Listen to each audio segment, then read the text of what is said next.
네, 뉴스 분석 함께 할 네 분 소개하겠습니다. 서종욱 변호사, 구자홍 동아일보 신동아팀 차장 나오셨습니다.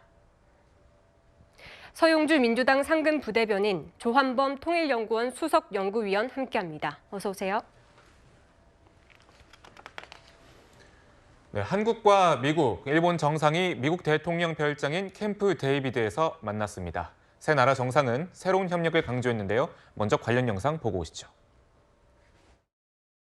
오늘 우리 세 정상은 새 시대를 향한 삼국 간 협력의 의지와 가능성을 확인하였습니다. This is a new era in partnership between Japan and the Republic of Korea and the United States. その歴史にこうして新たな1ページを刻むことを大変光栄に思っています。 네, 한미일 정상회의가 이렇게 따로 별도로 열린 것은 이번이 처음인데요. 세 정상의 캠프 데이비드 만남, 왜 지금 이 시기인지, 그리고 조원범 연구원님, 그리고 국제사회에 이 회의가 가지는 메시지라고 할까요? 뭐라고 좀 보는지요? 이제 좀 그림을 좀 크게 봐야 돼요. 그러니까 탈냉전 이후에 세계 질서 변화의 한 이제 계기라고 보는 거고요. 지금 세 개가 중요합니다. 하나는 신글로벌 시대, 네. 그다음에 신안보 시대, 신경제 시대, 이 세 개의 지형을 봐야 되는데요. 냉전 체제 때는 대서양 시대였죠, 유럽. 그런데 이제 태평양 시대, 인태 시대로 변하고 있어요. 오바마 시대부터 아시아 중시였다가 트럼프 때 인태로 바뀌었죠. 네. 그게 신글로벌입니다. 신안보는 그렇다고 해서 안보가 안전해졌느냐. 우크라이나 전쟁, 대만, 그다음에 한반도 이 세 개가 화약고거든요. 그 새로운 안보의 시대예요. 신경제는 이제 첨단 기술, 우주, 사이버, 이게 중요해진 신경제 시대거든요. 이 상황에서 미국은 동맹, 트럼프 때 흐트러졌던 동맹 재건, 네트워크 강화 전략을 추구하고 있고, 근데 아시아에서 이걸 하려니까 나토 같은 게 필요한데 이게 어렵거든요. 네. 아세안, 필리핀, 태국, 미국 동맹은 아세안 영향권이고, 근데 한미는 되는데, 미일도 되는데 한일이 안 됐거든요. 근데 이제 윤석열 정부가 윤석열 이니셔티브를 한일 관계를 뚫으니까 이제 한미일 그림이 그려지는 거죠. 그러니까 역사상 최초로, 근대 이후로 최초로 한미일 협력 구도라는 입구에 들어선 건 확실히 맞고요. 그런 의미에서 의미는 상당히 크다 이렇게 볼 수 있어요. 알겠습니다. 이 전 세계 삼국 정상의 특별한 우정을 과시한 7시간을 보여줬다, 이런 평가도 나오고 있는데요. 먼저 보고 얘기 나눠보겠습니다. Welcome, welcome, welcome. 아이고, 대통령 진짜 보고 싶었습니다. I missed you. If I seem like I'm happy, it's because I am. This has been a great, great meeting. 네, 차장님 지금 네. 보시면은 바이든 대통령이 직접 영접도 나왔고, 또 이 약식 한미 회담 전에 두 사람이 산책도 하면서 또 친교를 나눴다고 하는데, 보시면 아시겠지만 굉장히 바이든 대통령이 적극적인 모습이거든요. 네. 이 미국이 이 한미일 협력을 강하게 추진하는 이유는 뭐라고 보십니까? 네. 일단 뭐 미국의 이제 국익을 지키는데 또는 국제 질서가 재편되는 과정에 한국과 일본의 역할이 굉장히 중요해졌기 때문이다. 뭐 이렇게 볼 수 있을 것 같습니다. 그건 이제 공식적으로 그런 것이고요. 이번 그 윤석열 대통령의 캠프 데이비드 방문의 경우에는 4월에 백악관에 국빈 방문을 했습니다. 그러니까 우리도 일반적으로 이 뭐 친교를 하거나 어떤 그 사회생활을 할 때 가까운 사람 그리고 꼭 필요한 사람은 뭐 자기가 일하는 공간으로 초대하기도 하지 않습니까? 그런데 더 친한 사람은 어떻습니까? 사무실로 초대하는 것뿐만 아니라 자기 집으로 초대해서 식사를 함께 하거나 이런 환대를 하지 않습니까? 저는 이번 캠프 데이비드의 그 한미일 삼국 정상회담은 백악관의 어떤 국빈 방문이 오피셜한 공식적인 어떤 한국과 미국의 그 이 동맹을 세계적으로 과시하는 의미가 있다라면 이번 한미일 정상회담은 공식적인 그 동맹 이상 가는 그만큼의 어떤 절친한 관계다라는 것을 이 세계적으로 과시하기 위해서 일부러 장소도 캠프 데이비드로 선택을 했고, 또 한국 대통령만 초대한 것이 아니라 일본 그 수상도 함께 초대를 함으로써 미국을 정점으로 해서 한국과 일본이 국제사회에 함께 한 목소리를 낼 것이다. 이것을 대외적으로 좀 과시하는 측면이 있지 않나 이렇게 생각이 됩니다. 네, 조한범 위원님, 이렇게 한 목소리를 과시하는 것, 결국 이 중국을 견제하려는 의도라고 봐야 될까요? 큰 그림에서 보면은 이제 우리 입장에서는 북핵이죠. 그러나 미국이 인도태평양을 강조하는 이유는 인도태평양 공간이 중요해진 이유는 중국 때문입니다. 그러니까 중국이 G2의 위상으로 신형 대국 관계라고 그래서 군사 대국화를 추구하고 있고 힘에 의한 현상 변경, 남중국해, 양안, 또 국제 글로벌 경제에서 근데 이제 트럼프 정부 때 그걸 견제하기 위해서 트럼프 정부는 단독으로 중국하고 한번 해봤거든요. 인파이팅이죠. 그런데 이제 그게 별로 효과가 없고 미국이 힘이 드니까 이제 네트워킹을 강조하는 겁니다. 그러니까 아웃복싱이죠. 그러니까는 바이든 정부는 아웃복싱이다. 동맹과의 연대를 강화해서 힘을 덜 들이면서 중국을 견제하는 목적이 있는 거고 이 그림에 이제 한일이 참여하는 겁니다. 우리 입장에서는 북핵 문제라고 하는 가장 심각한 위협에 한미 동맹이 절대로 중요하고 또 하나는 과거와 다르게 한국은 이제 글로벌 국가로 글로벌 세계 국가로 위상을 정립했거든요. 그럼 외교 안보의 영역이 넓어져야 됩니다. 한반도를 넘어서 여기에 이제 미국의 인태 전략, 세계 전략과 우리의 이제 한국형 세계 전략의 접점을 찾은 게 이제 한미 동맹 강화한 거고 여기에 이제 미국의 딜레마는 미싱 링크가 한일이었는데 한일 문제를 윤석열 정부가 돌파구를 이제 마련하니까 한미리라는 그림이 그려지면서 사실은 잠재적으로 북핵이라는 우리에서는 북핵 문제라는 대상이 있지만 또 넓게 보면은 크게 보면 이제 중국이라는 일종의 전선이 형성이 되는 거죠. 네. 네, 알겠습니다. 새나라 정상은 한미일 정상회의를 이렇게 매년 한 차례 이상 정례화하기로 합의했습니다. 먼저 영상 보고 이야기 나누겠습니다.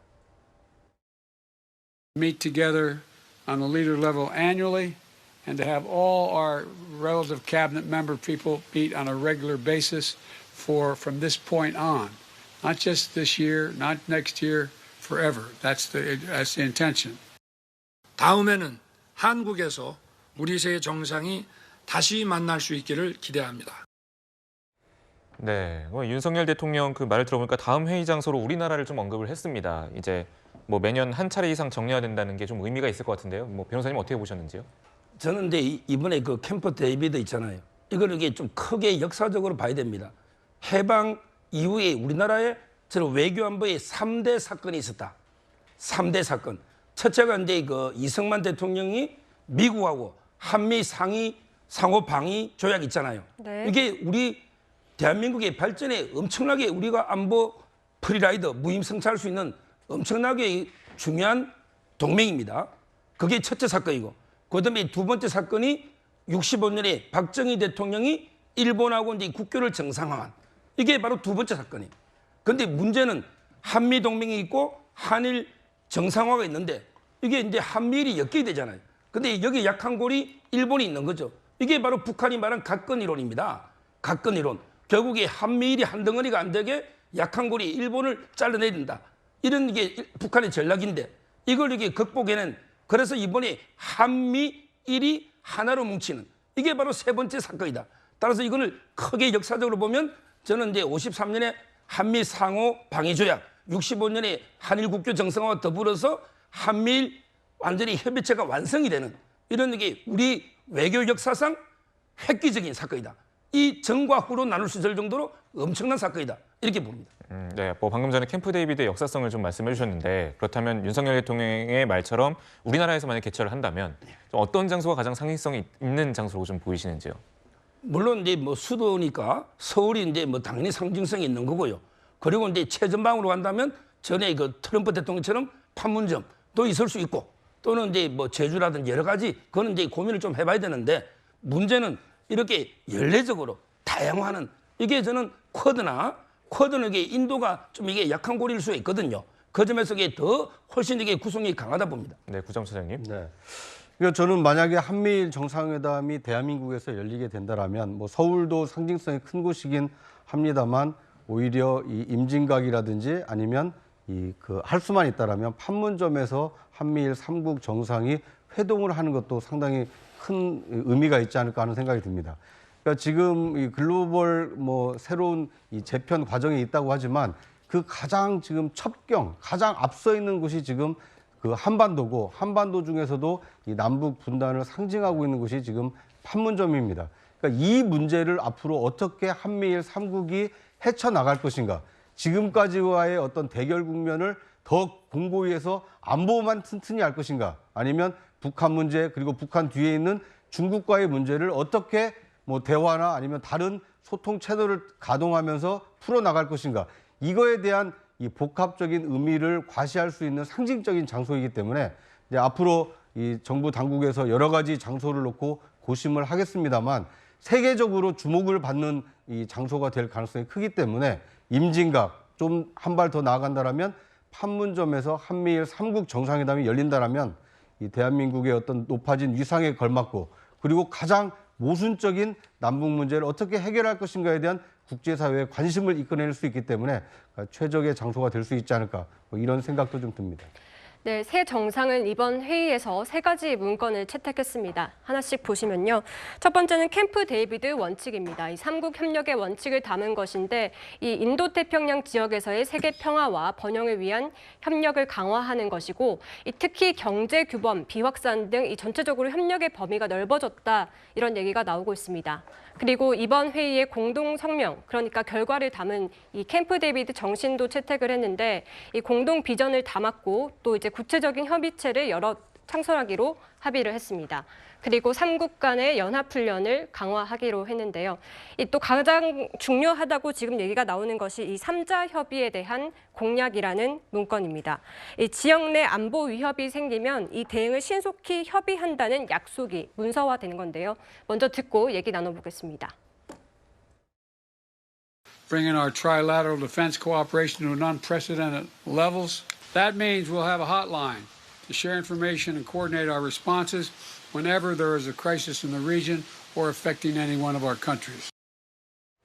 네, 그러니까 일각에서는 이 공동 군사 대응까지 염두에 둔 것 아니냐 이런 해석도 나오고 있는데 사실 대통령실은 의무는 아니다라고 선을 긋고 있습니다. 조한범 의원님, 지금 미국 대통령의 말을 봐도 일단 대응을 조정할 수 있는 한라인을 갖게 된다 이 정도로 말을 하긴 했어요. 어느 정도 의무에 대해서는 선을 그은 것으로 보이긴 하거든요. 동맹은 전혀 아니죠. 그 군사 동맹이 되려면 공동의 위협에 대한 공동 대응이 들어가야 됩니다. 나토 헌장, 북태평양 조약의 4조를 보면 이 위기 시에 공동 협의한다, 권리를 가진다. 5조가 이 공동의 위협으로 간주하고 집단 대응을 한다 이렇게 돼 있거든요.